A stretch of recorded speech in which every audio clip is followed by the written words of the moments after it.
just on my lunch break, and I had to do things and eat up some of my lunch break time. So I'm not going to be too long, but I am going to say I'm calling this video conspiracy fatigue because, well, people are talking about, quote, black fatigue, right?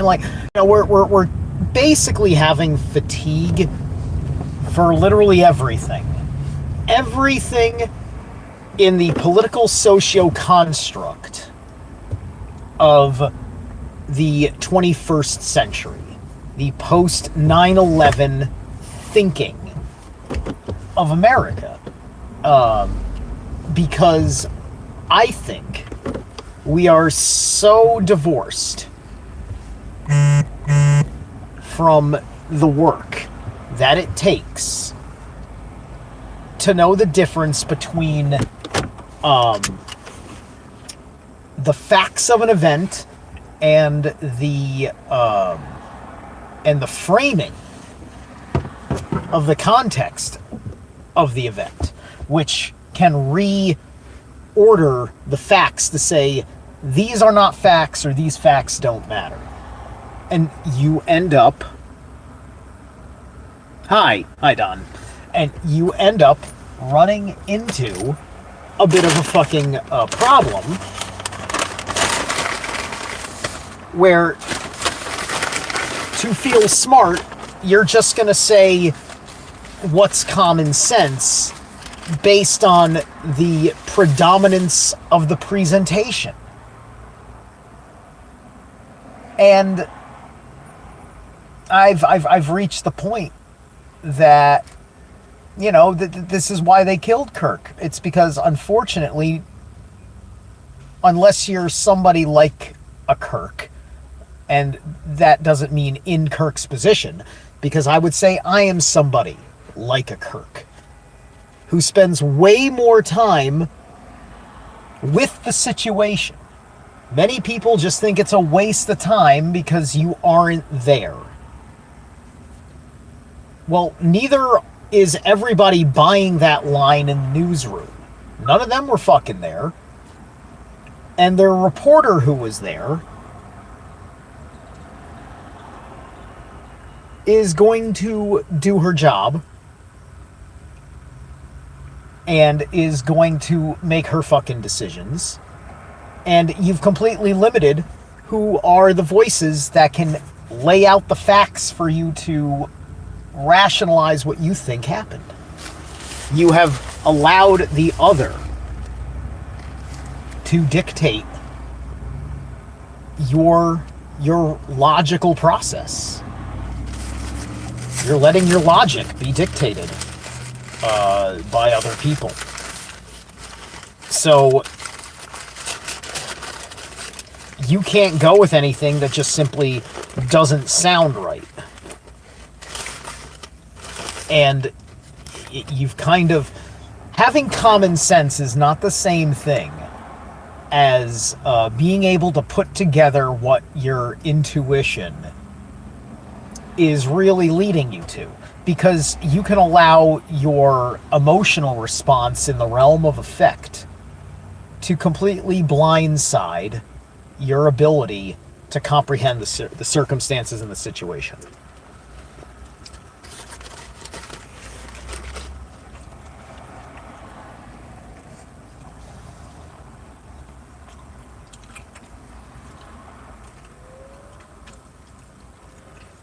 So, with Charlie Kirk,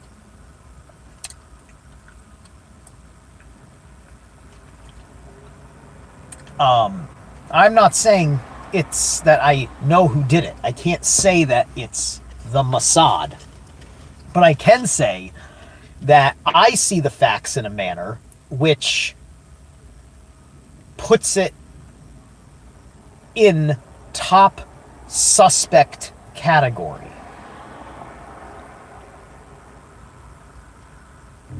Either way, Charlie Kirk is theoretically brave for going to a liberal gun-free place to do what he does.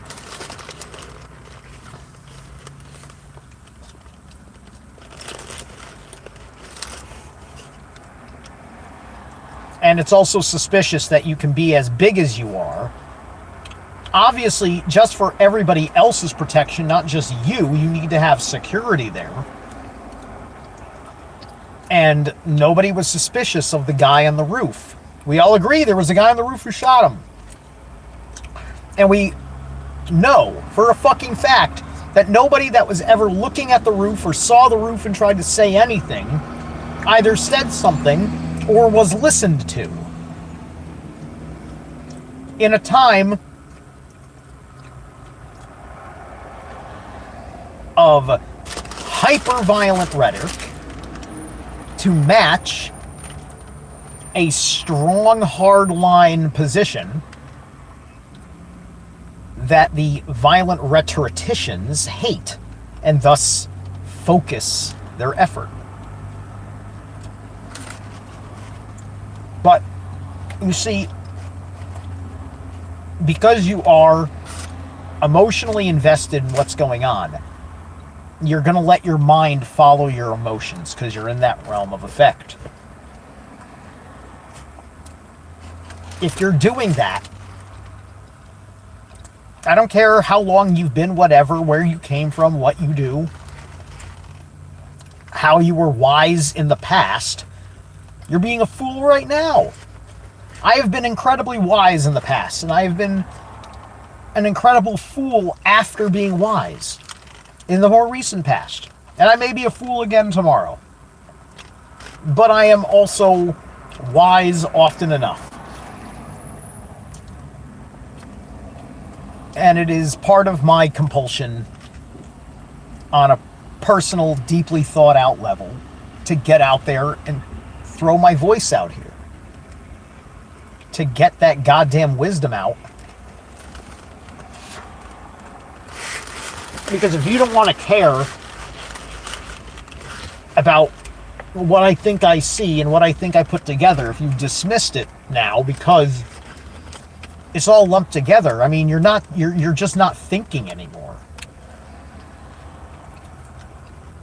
It's you've allowed everything in the last 20 fucking 4 years to ruin you. Especially in the last fucking 9 years. You've allowed it to fucking ruin you. If you used to be of a conspiracy ilk, revelations came, and you think because you got the revelations of that time period that you got that rationally connected to everything else, so you can just dismiss a thing like this assassination, like, yeah, those radical lefties, and they inspired one that was fucking really good with a gun to go do this thing that nobody was gonna nobody was gonna protect him. That level of alleged love and alleged trust.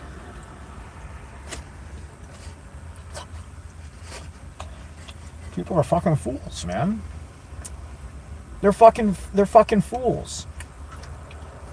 I'm not afraid to fucking say anything to these people that would have horrible things to say about me.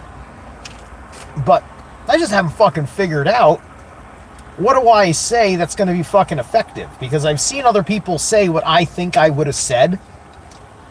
Saw how they were reacted to for saying it. And I thought to myself, I would have to get that point across better than he did. How do I do that? I just don't want to waste it. I am fine and will handle with all that grace if somebody just turns around and, insults me for fucking championing what they think is the idiotic conclusion of thoughts. But holy shit, dude. Holy shit. Right?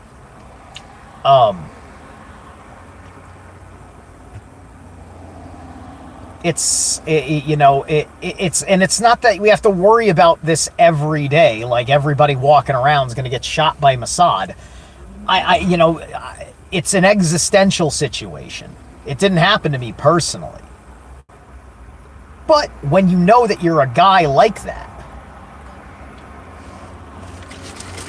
Not like that in values, but like that in the willingness to go out in front of so many people, to fucking have this discussion, to work with it, to take the risk to sound wrong, oxymoronic, hypocritical, to go through all that and fight for your integrity of character, the meaning of why you are pursuing these conversations and these conclusions that you personally come up with. All right? Because obviously we have to deal with what's right in front of us. But dude, like, the most vicious enemy is the one that comes to you with a fucking smile. Right? The one that convinces you to put your guard down. Right? And when you're in a position like Charlie, you are surrendering your guard to the security forces of the event that you are centering. And that's broken trust, right?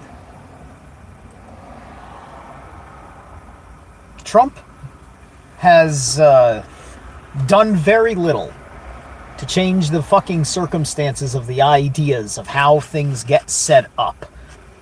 Like, the same kind of security, not Secret Service, but yet still, as far as basic crowd security situation, double checking for things like that, because everybody's a living soul that wants to, have a good day at the end of the day, whether they're butt hurt about something or not.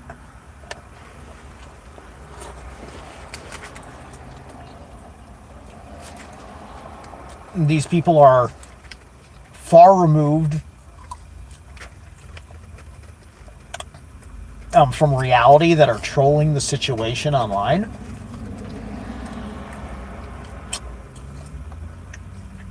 And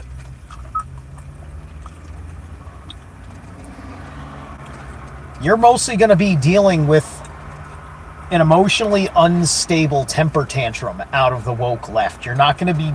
You might deal with a cold, calculated, and skilled killer, but typically you're just dealing with a fucking animal or somebody being hysterical.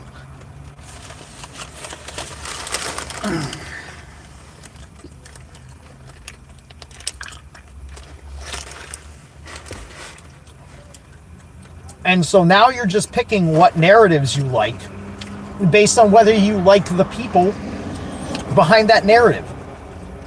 You're just looking to not lose. You're basically looking to not lose fucking followers. You don't want to lose fucking followers amongst the kind of rationale that you built up.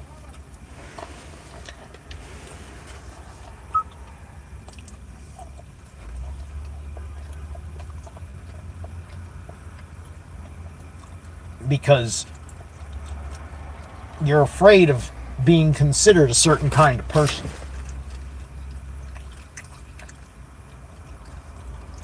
You don't want to waste time defending a false claim on your personal character. You'd rather spend the time defending the false claims of the circumstances in which you are choosing to go towards a majoritarian conclusion, to be honest with you. Now, I've been accused of taking majoritarian positions on things myself. And I always, when I hear that, reflect on it.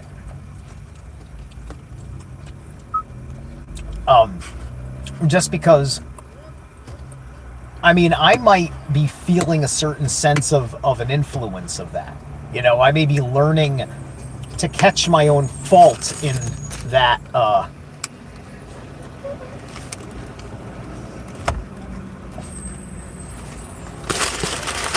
that kind of thing.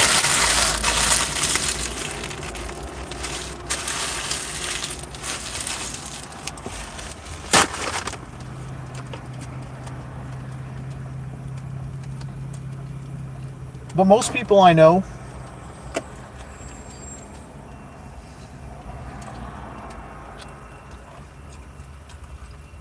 they know who they trust.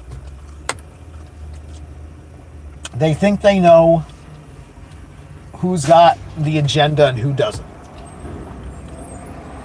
They practically think that everybody is telling you who they are by some modus operandi, and it's always lockstep like that, which once you've got it formulaic, the enemy can use the formula and copy it.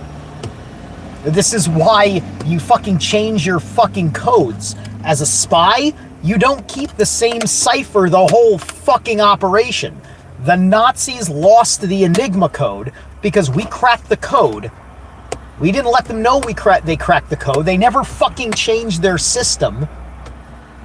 And so we were just undermining them every fucking step of the way after we cracked the Enigma code.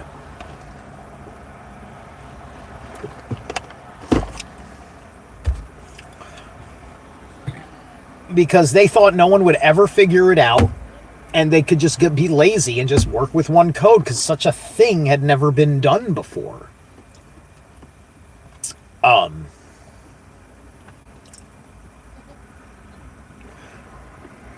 So, you know, that's, and who knows, that story might be horseshit, but I know people that are that stupid. I know that I've been that stupid. And how many people do you know that never fucking changed the password on anything? It's a number one reason why people fucking get defrauded.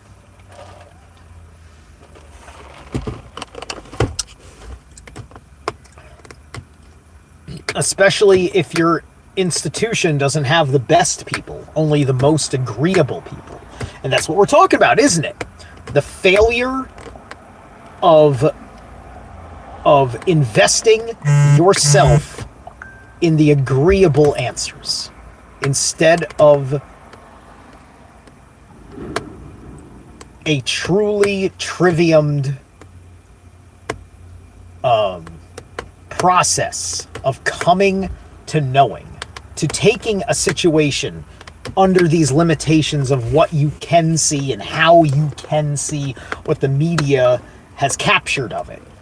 You know, what's on video, what's on tape, what are all the various reports and the and dealing with the inconsistencies, factoring what date it came through, who the people behind the reports are, and whether they may have a terribly biased agenda of some sort. All these things. It's a bit overwhelming. I don't blame somebody for having conspiracy fatigue, because I have to go out and say, here's the truth I figured out. Here's a bunch of things, and then you tell me that no, none of those things are valid, therefore your argument's not valid. And then I have to explain why my epistemology for conspiracy research is superior to yours. I have to fucking do it at that point. If I want to fucking bother to defend the argument, I now have to go onto an epistemological level and explain to you my process and why my process gives me more accurate information to stand that at the very least, my hypothesis or theory, depends on how much you can test it to whether it's theory or not. My hypothesis, we can say, my conspiracy hypothesis. This is the problem. We abuse the word theory, right? When it's not a theory. Theory implies the scientific method.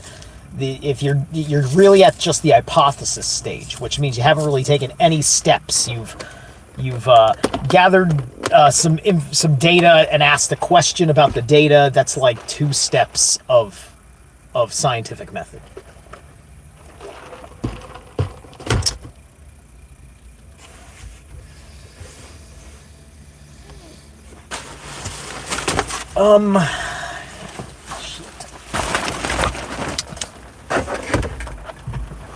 So,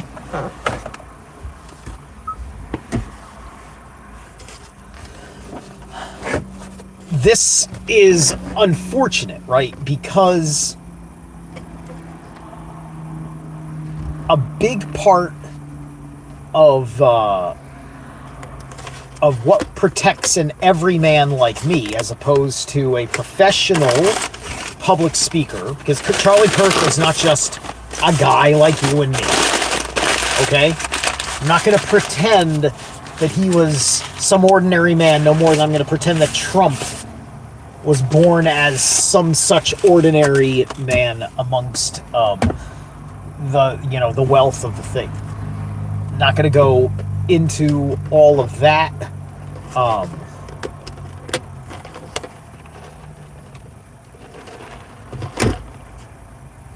But unfortunately,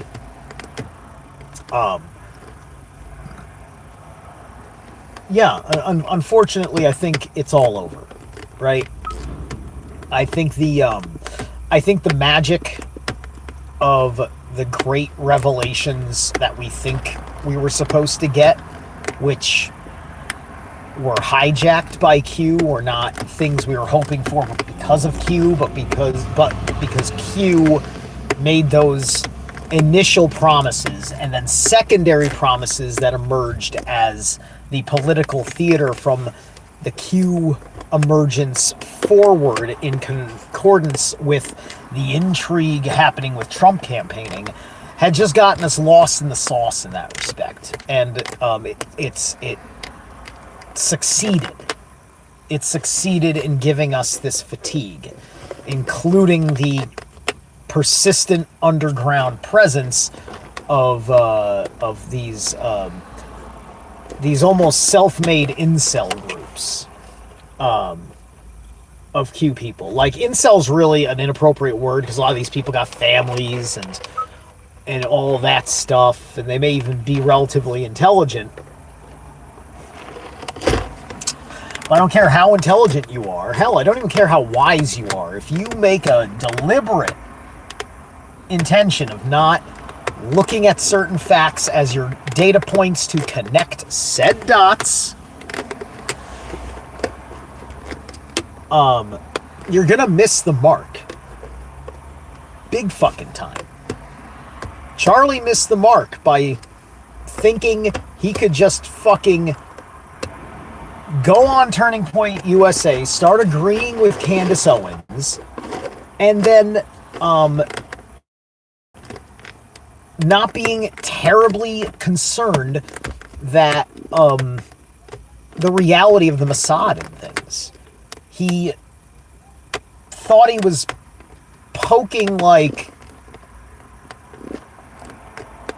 I don't know, a cougar, which is a smaller cat than a tiger, but the truth is he was poking the tiger, so he got a much bigger scratch than he gambled for.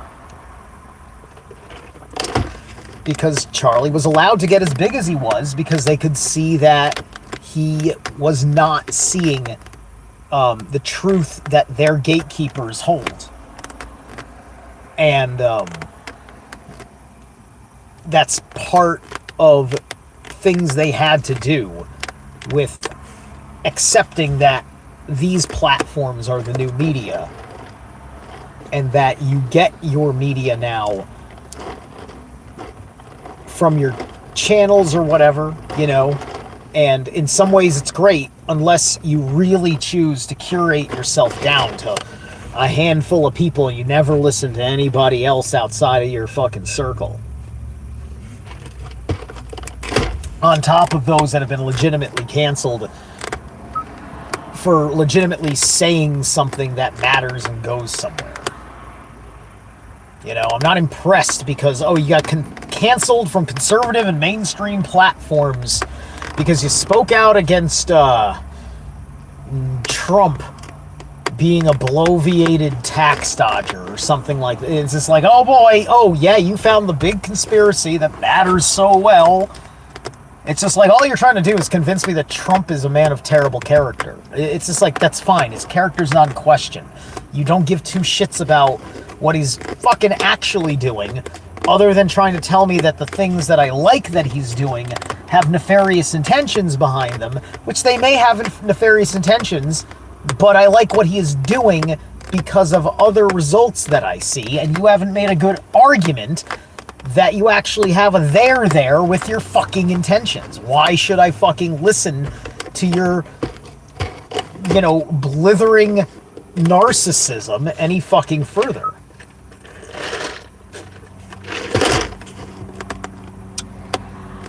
I would have nothing to do with it. Hey, what's up, Kelly? It's about time for me to get back.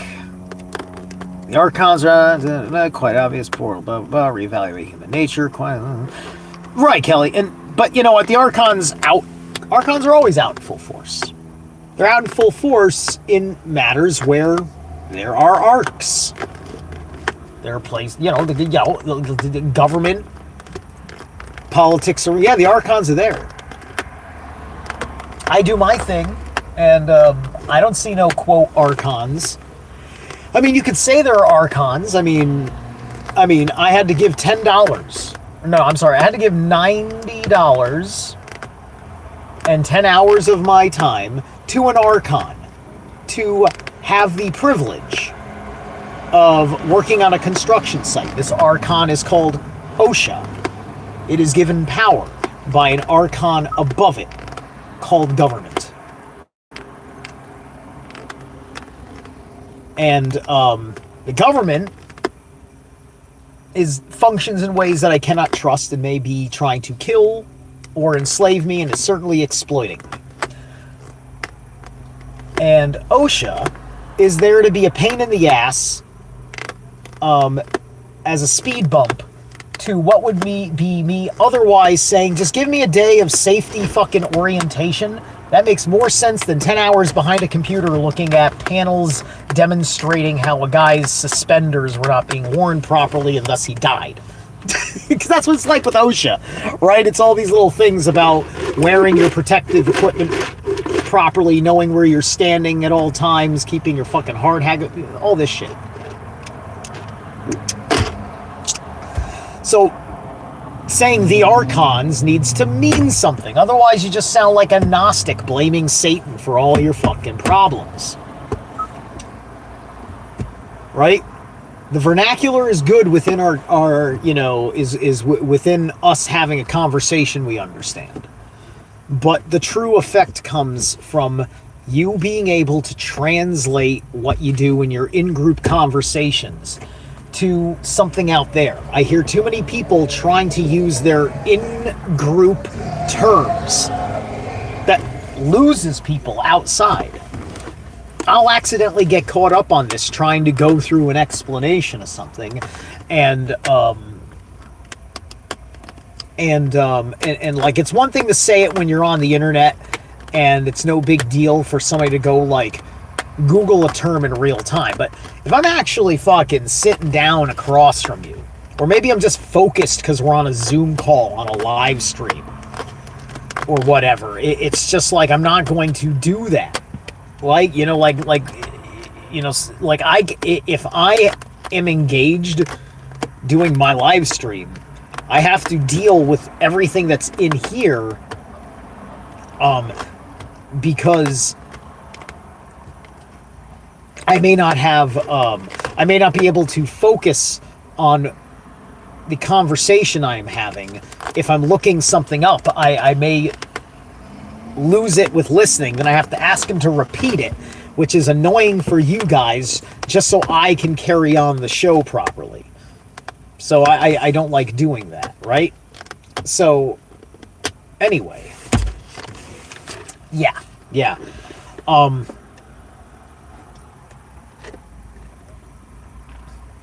Because then you end up getting trapped in defending an argument that you can't be certain of. Like, I cannot defend my theory or hypothesis that the Mossad did it with a tranny patsy. I can't defend that. It's just a hypothesis. I don't have enough data for theory yet. I haven't been able to test everything properly. But I can say this data point of the events you are ignoring, I am not. And this is why it's a legitimate factoring data point that complicates what you've been fucking told, and you're just laughing and mocking my ideas. I'm actually laughing and mocking you because you're just trying to defend what you were told, because you've got a guy who threw magically rational words at you about why that is, and you assume that he didn't lie to you about all of the relative facts and data points. And you made the mistake of not knowing, and you are the one actually defending his claim that is a mere mockery of an eyewitness verification, thus unverified. And you're just going with it as is.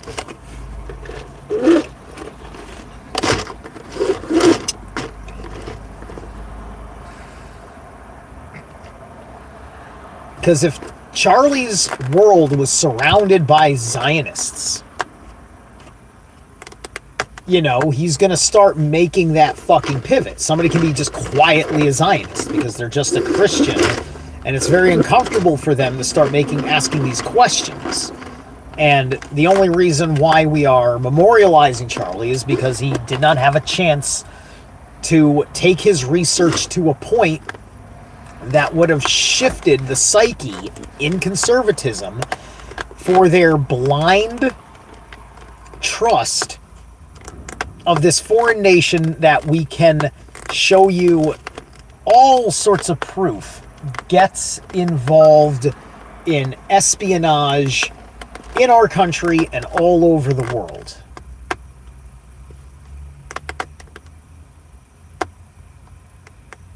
So you tell me. I'm going to get back to work. Right. Inconvenient truths for 200.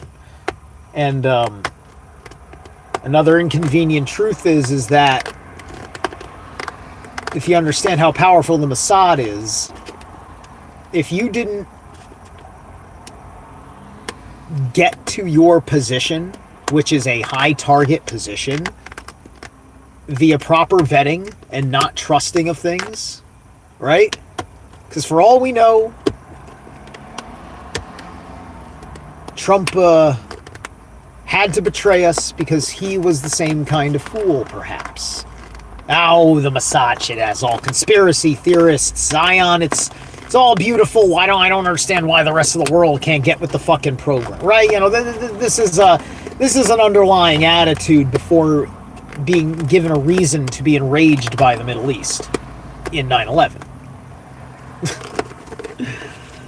I think you guys get the point, the idea here. Okay.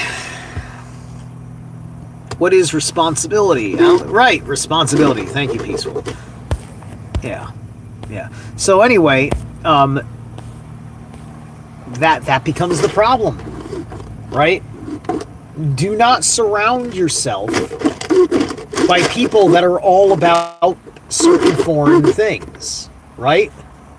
I can't surround myself by people that are pro-Russian or pro-Ukrainian, because I could flip issue to issue on either side of that matter, depending on circumstances, right? And responsibility, the responsibility of free speech. It's one thing to express yourself. It's another thing to make direct personal threats, which is why you don't threaten the president. It's not because you don't have the right to say that he's awful, everything he does is awful, and that he may have done something criminal, he may have done something evil. But when you just take a man who has major national global responsibilities, and you simply wish for his death because of how you personally came to your conclusions, right? I never wish death on any of these guys that I've fucking hated in all of these offices. I may have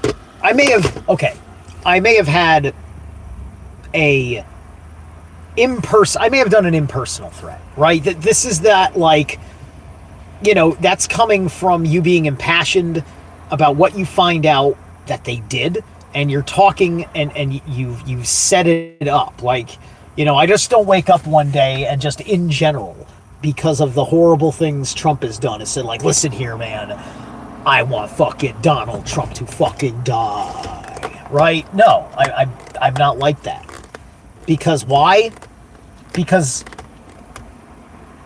the guy in the office is the straw man of the body politic. You shoot Hitler, you just get the next guy to fill out the Nazi Party agenda.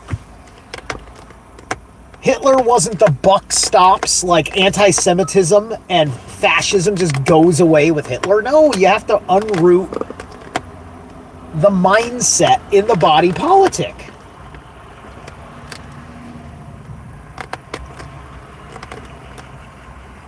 And I don't care what fucking ways Nazi Germany may have been right about some things that they did.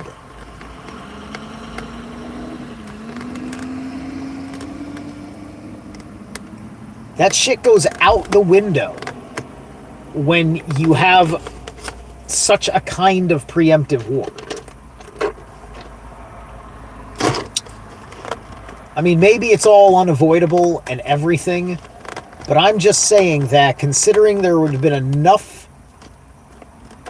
enough shit out there.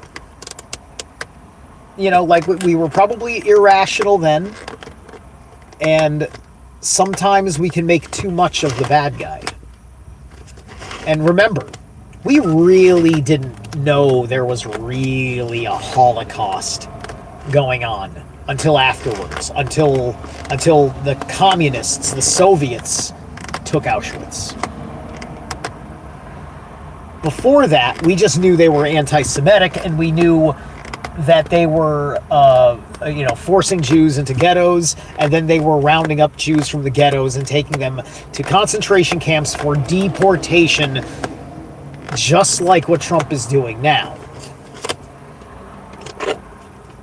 Which is wild, right? Because